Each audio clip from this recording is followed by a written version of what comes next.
All right, welcome back to the channel. So in this video, we're going to talk about Jaron Ennis, Terence Crawford, and Virgil Ortiz, and what Robert Garcia had to say in comparing the fighters. Let's talk about that in this video.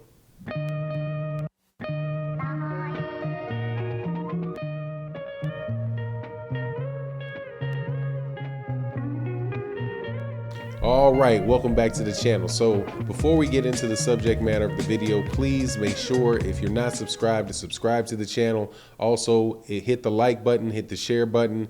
It does a lot to help grow the channel, and it is greatly appreciated. So we have Virgil Ortiz, who's fighting Aegis Kalvanakis this weekend. Virgil Ortiz is probably, in my opinion, the second best up-and-coming fighter in the welterweight division. He's got a record of 17-0 with 17 KOs out of the city or out of the area of Dallas. He's had wins over guys like Mauricio Herrero, Sam Vargas, Maurice Hooker, and is about to face the biggest challenge of his career, whose name is Aegis Kalvanakis, or Green Machine. Now, you know Green Machine because Green Machine is somebody that has already fought Terence Crawford. And he fought Terence Crawford. He wound up getting stopped by Terence Crawford, but he actually dropped Terence Crawford in their fight and kind of made Terence Crawford look a little bit suspect in that performance. And then the next performance that Terence Crawford had, he wound up getting a knockout, but he also had certain distractors say that he looked suspect in that fight. So the trainer, Robert Garcia, who's the trainer of Virgil Ortiz, says that they are actually on the lookout to try to fight to fight Terence Crawford, and then he's already put himself in position to fight Terence Crawford by being the #1 contender to the WBO belt. Now, obviously, those guys fighting is going to depend on the outcome of several other things. Terence Crawford has got a mandated fight with Sean Porter that he's in negotiations to have.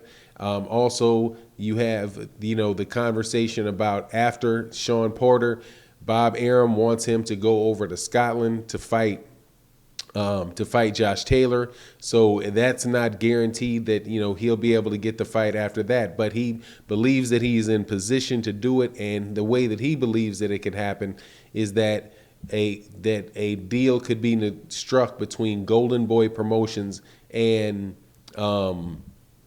Top Rank, where perhaps in exchange for fighting Terence Crawford, this is what Robert Garcia said, that they could give 2 fights where if Virgil Ortiz gets the fight and he wins the championship, then he would stay with Top Rank and do 2 more fights with Top Rank as a way to make sure that they got their money's worth and they didn't lose, minimize their risk of losing their championship, one of their championship belts, right?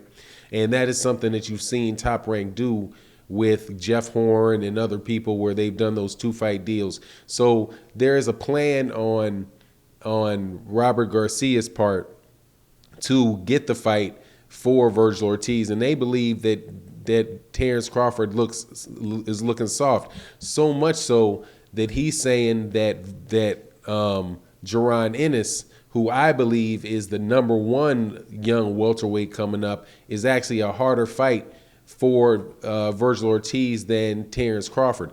And I know that may come off as like really strange, but honestly, man, I think that it very well may be true. You have Jaron Ennis, who is a young, like 23-year-old fighter who's naturally a much larger fighter than Terence Crawford is. He also fights similar to Terence Crawford in that he fights in the orthodox stance, he fights in the southpaw stance, but he does it in a way that is different than Terence Crawford does it.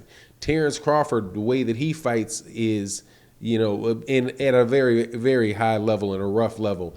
The way that he fights is that he is offensive when he's in orthodox, And that's when he's, he usually starts the fight off in orthodox, that being the right-handed stance, and he's boxing and looking for openings. And if he can beat you in an orthodox stance, he won't switch to a southpaw stance. But when he figures out that he's having difficulty in the orthodox stance, then sometimes he'll switch to the south. Oftentimes he'll switch to a more defensive stance in the southpaw stance, and then pretty much keep you at bay, still trying to figure out, looking for openings. And then when he finds, an opening, he capitalizes on that opening, and then he'll go in, and then, he'll attack you basically right back, switch back to orthodox, and then try to get you out, right? Which is a pattern for Terence Crawford. But Jaron Ennis is something that is a little bit different, in that Jaron Ennis fights very naturally in an offensive way, offensively and defensively in the orthodox stance, and he fights offensively and defensively in the southpaw stance. And he can fight, from what I can see, he fights just as well in one stance as it is in the other stance. And so that, along with the fact that he's just as heavy a hitter, he's young, right? And like, he has not shown the weaknesses that Terence Crawford has shown, or at least at 147, because at 147, although Terence Crawford is undefeated, Terence Crawford does not necessarily look like he's just this undefeatable, juggernaut that he did at 140 pounds. And obviously, that there's another little bit of a warning sign, is the level of competition that he's had.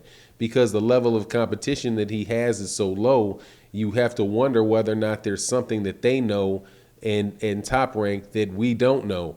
And because setting up the likes of, well, Jeff Horn, that was to get the belt, but to get an old Amir Khan, an old Kell Brook, Jose Benavidez, and Igis Kalvanakis, they're just, Igis Kalvanakis I think it was the mandatory, and Igis Kalvanakis was the toughest fight. But I think that Robert Garcia is right in that regard, because this kid, Jaron Ennis, just has all the makings of like a very, very special fighter, somebody that is, destined to be a pound for pound type fighter. The only caveat that I have about Jaron Ennis is whether or not Jaron Ennis has a chin. If Jaron Ennis has a solid chin, then Jaron Ennis is going to be able to do what he wants to do, with the exception of maybe a couple young fighters that are also around, like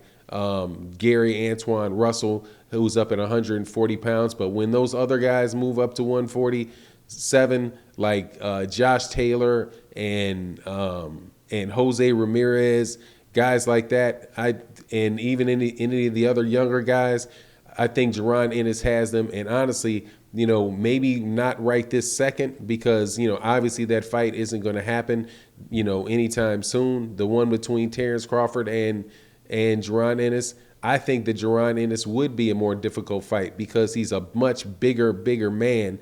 And Virgil Ortiz really does rely upon his size and his strength to kind of bowl people over. And I think that that's the weakness that they saw in Robert Garcia saw in Terence Crawford, is that when he got knocked down and he got jabbed and he got hit consistently by Kell Brook. Kell Brook is the one that's jabbing him and scoring consistently. And Igis Kalvanakis was the one that knocked him down. But anyway, that's my take on the situation. You let me know what yours is. And with that, I'm out. Peace.